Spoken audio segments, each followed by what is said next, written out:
ಕರ್ನಾಟಕಕ್ಕೆ ಹೊಸ ಮುಖ್ಯಮಂತ್ರಿ, 4 ಡಿಸಿಎಂ. ಏನಿದು ಹೈಕಮಾಂಡ್ ಲೆಕ್ಕಾಚಾರ? ಕರ್ನಾಟಕ ಕಾಂಗ್ರೆಸ್ನಲ್ಲಿ ಕಳೆದ ಕೆಲವು ದಿನಗಳಿಂದ ತಾರಕಕ್ಕೆ ಏರಿದಂತಹ ಮುಖ್ಯಮಂತ್ರಿ ಕುರ್ಚಿ ಬದಲಾವಣೆಯ ಕದನಕ್ಕೆ ಕೊನೆಗೂ ದೆಹಲಿ ದರ್ಬಾರ್ನಲ್ಲಿ ತೆರೆ ಬಿದ್ದಿದೆ. ರಾಷ್ಟ್ರ ರಾಜಧಾನಿಯಲ್ಲಿ ಎಐಸಿಸಿ ಕಚೇರಿಯಲ್ಲಿ ನಡೆದ ಸತತ 7 ಗಂಟೆಗಳ ಮ್ಯಾರಥಾನ್ ಸಭೆ ಹಾಗೂ ರಾಹುಲ್ ಗಾಂಧಿ ಅವರೊಂದಿಗಿನ ಮಹತ್ವದ 1-to-1 ರಹಸ್ಯ ಚರ್ಚೆಯ ಬಳಿಕ ಮುಖ್ಯಮಂತ್ರಿ ಸಿದ್ದರಾಮಯ್ಯನವರು ಸಿಎಂ ಸ್ಥಾನ ತ್ಯಾಗ ಮಾಡಲು ಒಪ್ಪಿಕೊಂಡಿದ್ದಾರೆ ಅಂತ ಉನ್ನತ ಮೂಲಗಳಿಂದ ತಿಳಿದು ಬಂದಿದೆ. ಇದು ಕೇವಲ ಒಂದು ಬದಲಾವಣೆಯಲ್ಲ, ಇದು ಕರ್ನಾಟಕ ಕಾಂಗ್ರೆಸ್ನ ಇತಿಹಾಸದಲ್ಲೇ ಅತಿ ದೊಡ್ಡ ಸರ್ಜರಿ.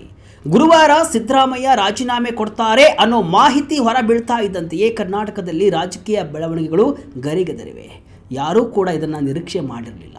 ಆದರೆ ಹೈಕಮಾಂಡ್ ಮಾತ್ರ ಸಿದ್ದರಾಮಯ್ಯನವರಿಗೆ ರಾಜೀನಾಮೆ ನೀಡಿ ಅಂತ ಸೂಚನೆಯನ್ನು ಕೊಟ್ಟಿದೆ ಅಂತೆ. ಒಂದು ವೇಳೆ ಹೈಕಮಾಂಡ್ ರಾಜೀನಾಮೆಗೆ ಸೂಚನೆ ಕೊಟ್ಟಿದ್ದು ನಿಜ ಆದರೆ ಮುಂದಿನ ಸಿಎಂ ಯಾರು ಅನ್ನೋದನ್ನು ಇನ್ನೂ ಸಸ್ಪೆನ್ಸ್ ಆಗಿ ಉಳಿಸಿಕೊಂಡಿದೆ ಹೈಕಮಾಂಡ್. ಆದರೆ 4 ಡಿಸಿಎಂಗಳು ಬರ್ತಾರೆ ಅನ್ನೋದು ಈಗ ಮೂಲಗಳ ಮಾಹಿತಿ. ಹಾಗಾದರೆ ಸಿದ್ದರಾಮಯ್ಯ ಗುರುವಾರ ರಾಜೀನಾಮೆ ನೀಡಿದರೆ ನೆಕ್ಸ್ಟ್ ಸಿಎಂ ಯಾರು? ಹೈಕಮಾಂಡ್ ಸೃಷ್ಟಿಸಿರುವಂತಹ ಆ 4 ಡಿಸಿಎಂ ಸೂತ್ರದ ಹಿಂದಿರುವಂತಹ ಅಸಲಿ ರಹಸ್ಯವೇನು? ಯಾರಿಗೆಲ್ಲ ಅದೃಷ್ಟ ಒಲಿಯಲ್ಲಿದೆ? ಒಂದು ಕಂಪ್ಲೀಟ್ ಇನ್ಸೈಡ್ ರಿಪೋರ್ಟ್ ಇಲ್ಲಿದೆ. ಕೊನೆ ತನಕ ಮಿಸ್ ಮಾಡದೆ ಈ ವಿಡಿಯೋವನ್ನು ನೋಡಿ. ನಾನು ಶಿವಮೂರ್ತಿ ಸೊರಪ. ಸಿದ್ದರಾಮಯ್ಯನವರಿಗೆ ಹೈಕಮಾಂಡ್ ಆಫರ್, ರಾಜ್ಯಸಭೆಗೆ ಬರುವಂತೆ ಆಹ್ವಾನ. ಎಸ್ ವೀಕ್ಷಕರೇ, ಸಿದ್ದರಾಮಯ್ಯ ರಾಜೀನಾಮೆ ಕೊಟ್ಟರೆ ಮುಂದೆ ಏನು ಅನ್ನೋದೇ ಈಗ ಯಕ್ಷ ಪ್ರಶ್ನೆಯಾಗಿದೆ. ದಿಲ್ಲಿಯಲ್ಲಿ ಏನೆಲ್ಲ ಆಯಿತು ಅನ್ನೋದನ್ನು ಒಂದು ಸ್ವಲ್ಪ ಕ್ವಿಕ್ಕಾಗಿ ನೋಡ್ತಾ ಹೋಗೋಣ. ಇಲ್ಲಿ ರಾಹುಲ್ ಗಾಂಧಿ ನೇತೃತ್ವದಲ್ಲಿ ಮಂಗಳವಾರ ದೆಹಲಿಯಲ್ಲಿ ಸರಣಿ ಸಭೆಗಳು ನಡೆದವು. ಈ ಸಭೆಯ ಮುಖ್ಯ ಉದ್ದೇಶವೇ ಕರ್ನಾಟಕ ನಾಯಕತ್ವ ಸಂಘರ್ಷಕ್ಕೆ ಒಂದು ಪರಿಹಾರ ಸೂತ್ರವನ್ನು ಕಂಡುಹಿಡಿಯುವುದು. ಹೈಕಮಾಂಡ್ ಸಿದ್ದರಾಮಯ್ಯನವರ ಮುಂದೆ ಒಂದು ಪ್ರಸ್ತಾಪವನ್ನು ಇಟ್ಟಿದೆ ಅಂತೆ. ಅದೇನೆಂದರೆ ಸಿದ್ದರಾಮಯ್ಯನವರನ್ನು ರಾಜ್ಯಸಭೆಗೆ ಕರೆಸಿಕೊಂಡು ರಾಷ್ಟ್ರ ರಾಜಕಾರಣದಲ್ಲಿ ದೊಡ್ಡ ಜವಾಬ್ದಾರಿಯನ್ನು ನೀಡುವುದು ಮತ್ತು ರಾಜ್ಯದಲ್ಲಿ ಹೊಸ ನಾಯಕತ್ವಕ್ಕೆ ದಾರಿ ಮಾಡಿಕೊಡುವುದು. ಈ ಮಾತಿಗೆ ಸಿದ್ದರಾಮಯ್ಯನವರು ಭಾಗಶಃ ಒಪ್ಪಿಕೊಂಡಿದ್ದಾರೆ ಅಂತ ಹೇಳಲಾಗ್ತಾ ಇದೆ.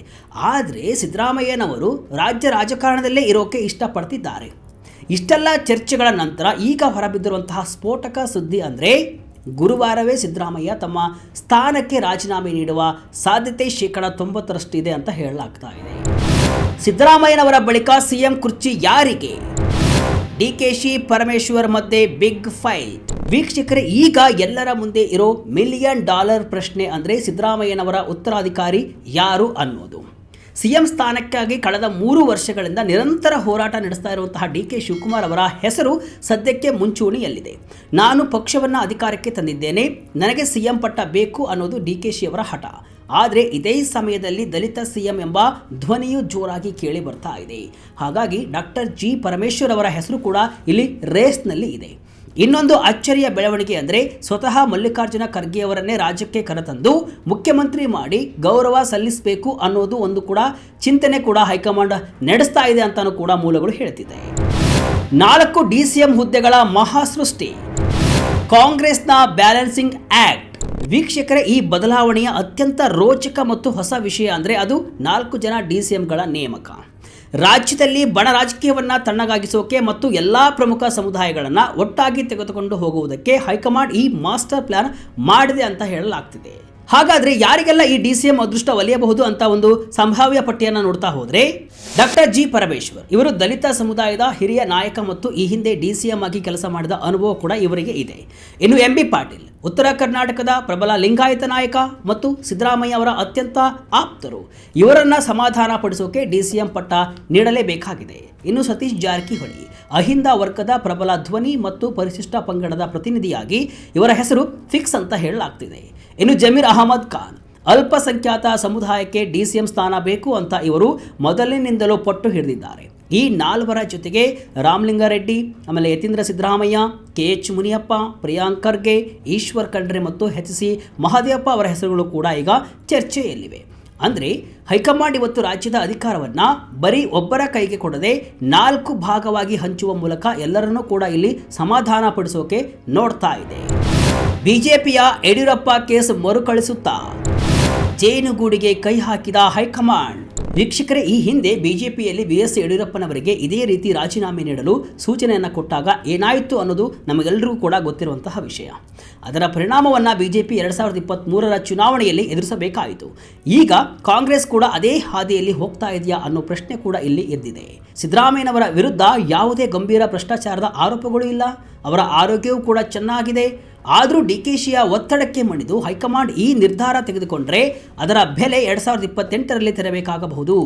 4 ಜನ DCM ಹುದ್ದೆಗಳನ್ನು ಸೃಷ್ಟಿ ಮಾಡಿ ಅಸಮಾಧಾನ ಶಮನ ಮಾಡೋಕೆ ಸಾಧ್ಯವಾ, ಅಥವಾ ಇದು ಕೇವಲ ಮೇಲ್ಪದರದ ಮದ್ದ ಅನ್ನೋದನ್ನು ಕೂಡ ನಾವೆಲ್ಲರೂ ಕೂಡ ಈಗ ಕಾದು ನೋಡಬೇಕಾಗಿದೆ. ಅಹಿಂದ ವರ್ಗದ ವಿರೋಧದ ಭೀತಿ, ಕಾಂಗ್ರೆಸ್ಗೆ ಬೀಳುತ್ತಾ ಅತಿದೊಡ್ಡ ಒಳ ಏಟು. ವೀಕ್ಷಕರೇ, ಈ ಬದಲಾವಣೆ ಅಷ್ಟು ಸುಲಭವಿಲ್ಲ. ಕಾಂಗ್ರೆಸ್ಗೆ ಒಂದು ದೊಡ್ಡ ಆತಂಕ ಕಾಡ್ತಾ ಇದೆ. ಅದೇ ಅಹಿಂದ ವರ್ಗದ ಆಕ್ರೋಶ. ಸಿದ್ದರಾಮಯ್ಯನವರು ಅಂದರೆ ಅವರು ಹಳ್ಳಿಯ ಹಿಂದುಳಿದ ವರ್ಗದ ಧ್ವನಿ. ಒಂದು ವೇಳೆ ಅವರನ್ನು ಬಲವಂತವಾಗಿ ಕೆಳಗಿಳಿಸಿದರೆ 2028ರ ಚುನಾವಣೆಯಲ್ಲಿ ದಲಿತರು ಮತ್ತು ಹಿಂದುಳಿದವರು ಕಾಂಗ್ರೆಸ್ ಕೈ ಬಿಡಬಹುದು ಅನ್ನೋ ಭಯ ಕೂಡ ಇದೆ. ಸಿದ್ದರಾಮಯ್ಯ ಆಪ್ತರು ಕೂಡ ಈಗ ಅಹಿಂದ ವರ್ಗವನ್ನು ಸಂಘಟಿಸಿ ಹೈಕಮಾಂಡ್ಗೆ ತಮ್ಮ ಶಕ್ತಿ ತೋರಿಸೋಕೆ ಪ್ಲಾನ್ ಮಾಡಿದ್ದಾರೆ. ಇದೇ ಕಾರಣಕ್ಕೆ ಶಾಶ್ವತ ಹಿಂದುಳಿದ ವರ್ಗಗಳ ಆಯೋಗ ಈಗ ದಿಢೀರಾಗಿ ಜಾತಿ ಜನಗಣತಿ ವರದಿಯನ್ನು ಸಲ್ಲಿಸಲು ಮುಂದಾಗಿದೆ. ಇದು ಅಕ್ಷರಶಃ ಸಿದ್ದರಾಮಯ್ಯನವರು ನೀಡುತ್ತಿರುವಂತಹ ಅಂತಿಮ ರಾಜಕೀಯ ಅಸ್ತ್ರ ಅಂತಾನೂ ಕೂಡ ಹೇಳಲಾಗ್ತಾ ಇದೆ. ಶುಕ್ರವಾರ ಕಾಂಗ್ರೆಸ್ ಶಾಸಕಾಂಗ ಪಕ್ಷದ ಸಭೆ.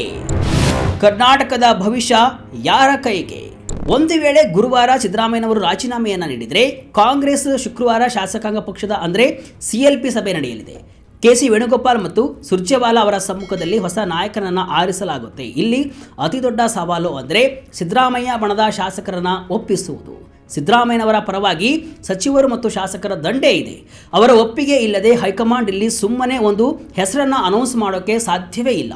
ಸಿದ್ದು ಕೆಳಗಿಳಿಸಿ ಕರ್ನಾಟಕ ಕಾಂಗ್ರೆಸ್ ಈ ಸಂಕಷ್ಟದಿಂದ ಪಾರಾಗಿ ಮುಂದಿನ 2 ವರ್ಷಗಳ ಆಡಳಿತವನ್ನು ಹೇಗೆ ನಡೆಸುತ್ತೆ ಅನ್ನೋದು ಕೂಡ ಇಲ್ಲಿ ಕುತೂಹಲ. ವಿದಾಯದ ಬ್ರೇಕ್ಫಾಸ್ಟ್, ಸಿದ್ದರಾಮಯ್ಯ ಸಿದ್ಧತೆ, ರಾಜ್ಯಪಾಲರ ಭೇಟಿಗೆ ಮುಹೂರ್ತ ಫಿಕ್ಸ್. ಎಸ್ ವೀಕ್ಷಕರೇ, ಮುಂದಿನ 48 ಗಂಟೆಗಳಲ್ಲಿ ಏನೆಲ್ಲ ಆಗಬಹುದು ಅನ್ನೋ ಟೈಮ್ ಲೈನ್ ಕೂಡ ಈಗ ಬಯಲಾಗಿದೆ. ಬುಧವಾರ ಸಂಜೆ ರಾಜ್ಯ ಕಾಂಗ್ರೆಸ್ ಉಸ್ತುವಾರಿ ರಣದೀಪ್ ಸಿಂಗ್ ಸುರ್ಜೇವಾಲಾ ಅವರು ಬೆಂಗಳೂರಿಗೆ ಆಗಮಿಸಲಿದ್ದಾರೆ. ಇತ್ತ CM ಸಿದ್ದರಾಮಯ್ಯನವರು ಇವತ್ತು ರಾತ್ರಿ ಇಡೀ ತಮ್ಮ ಆಪ್ತರ ಜೊತೆ ಗುಪ್ತ ಚರ್ಚೆಯನ್ನು ನಡೆಸಲಿದ್ದಾರೆ. ಗುರುವಾರ ಬೆಳಗ್ಗೆ CM ಅವರ ಅಧಿಕೃತ ನಿವಾಸ ಕಾವೇರಿಯಲ್ಲಿ ಸಚಿವರು ಮತ್ತು ಶಾಸಕರಿಗೆ ವಿದಾಯದ ಉಪಹಾರ ಕೂಟ ಆಯೋಜನೆಯನ್ನ ಮಾಡಲಾಗಿದೆ ಅಂತ ಹೇಳಲಾಗ್ತಾ ಇದೆ. ಈ ಬ್ರೇಕ್ಫಾಸ್ಟ್ ಮೀಟಿಂಗಿಗೆ DK ಶಿವಕುಮಾರ್ ಕೂಡ ದೆಹಲಿಯಿಂದ ನೇರವಾಗಿ ಹಾಜರಾಗಲಿದ್ದಾರೆ. ಈ ಊಟದ ನಂತರ CM ಸಿದ್ದರಾಮಯ್ಯನವರು ನೇರವಾಗಿ ರಾಜಭವನಕ್ಕೆ ಹೋಗಿ ರಾಜ್ಯಪಾಲರಿಗೆ ತಮ್ಮ ರಾಜೀನಾಮೆ ಪತ್ರವನ್ನು ಸಲ್ಲಿಸಲಿದ್ದಾರೆ ಅಂತಾನೂ ಕೂಡ ಹೇಳಲಾಗ್ತಾ ಇದೆ. ಇಲ್ಲಿ ಸಿದ್ದರಾಮಯ್ಯ ಅತ್ಯಂತ ಗೌರವಿತವಾಗಿ ಅಧಿಕಾರ ಬಿಟ್ಟುಕೊಡಲು ಸಜ್ಜಾಗಿದ್ದಾರೆ ಅಂತ ಮೂಲಗಳು ತಿಳಿಸಿವೆ. ಒಟ್ಟಿನಲ್ಲಿ ಕರ್ನಾಟಕ ರಾಜಕೀಯ ಈಗ ಒಂದು ಅತ್ಯಂತ ನಿರ್ಣಾಯಕ ತಿರುವಿನಲ್ಲಿ ಇದೆ. ಸಿದ್ದರಾಮಯ್ಯನವರ ಯುಗ ಅಂತ್ಯವಾಗುತ್ತಾ ಅಥವಾ ಅವರು ರಾಷ್ಟ್ರ ರಾಜಕಾರಣದಲ್ಲಿ ಹೊಸ ಮರುಜನ್ಮ ಪಡಿತಾರಾ ಅನ್ನೋದು ಕೂಡ ಗುರುವಾರ ಸಂಜೆ ಗೊತ್ತಾಗಲಿದೆ. 4 DCM ಮತ್ತು ಹೊಸ CM ಎಂಬ ಹೈಕಮಾಂಡ್ ಸೂತ್ರ ಕರ್ನಾಟಕದ ಪಾಲಿಗೆ ವರದಾನವಾಗುತ್ತಾ ಅಥವಾ ಶಾಪವಾಗುತ್ತಾ ಕಾದು ನೋಡಬೇಕು. ಮುಖ್ಯವಾಗಿ ಸಿದ್ದರಾಮಯ್ಯನವರಂತಹ ಪ್ರಭಾವಿ ಅಹಿಂದ ನಾಯಕನನ್ನು ಕೆಳಗಿಳಿಸಿದಾಗ ಎದುರಾಗಬಹುದಾದ ಆಕ್ರೋಶವನ್ನು ಕೂಡ ತಡೆಯುವುದು ಕಾಂಗ್ರೆಸ್ಗೆ ಅತಿ ದೊಡ್ಡ ಸವಾಲು. ಮುಂದಿನ 48 ಗಂಟೆಗಳು ಕರ್ನಾಟಕದ ರಾಜಕೀಯ ಭವಿಷ್ಯವನ್ನು ನಿರ್ಧರಿಸಲಿವೆ. CM ಕುರ್ಚಿಯ ಈ ಹಗ್ಗ ಜಗ್ಗಾಟದಲ್ಲಿ ಕೊನೆಗೆ ಯಾರಿಗೆ ಪಟ್ಟಾಭಿಷೇಕವಾಗಲಿದೆ? ದೆಹಲಿ ದರ್ಬಾರ್ನ ಲೆಕ್ಕಾಚಾರ ವರ್ಕೌಟ್ ಆಗುತ್ತಾ? ಎಲ್ಲದಕ್ಕೂ ಶೀಘ್ರದಲ್ಲೇ ಉತ್ತರ ಸಿಗಲಿದೆ. ಈ ಬಗ್ಗೆ ನಿಮ್ಮ ಅಭಿಪ್ರಾಯವನ್ನು ಕಮೆಂಟ್ ಮೂಲಕ ತಿಳಿಸಿ. ಇದಿಷ್ಟು ಇವತ್ತಿನ ವಿಶೇಷ. ಇದೇ ರೀತಿಯ ಹಲವು ವಿಶ್ಲೇಷಣೆ ಮಾಹಿತಿ ಅಷ್ಟೇ ಅಲ್ಲ, ಮನೋರಂಜನೆಯ ವಿಡಿಯೋಗಳಿಗಾಗಿ ವಿಜಯ ಕರ್ನಾಟಕ ವೆಬ್ಸೈಟ್, ಫೇಸ್ಬುಕ್ ಹಾಗೂ ಯೂಟ್ಯೂಬ್ ಪೇಜನ್ನು ಫಾಲೋ ಮಾಡಿ. ಧನ್ಯವಾದಗಳು.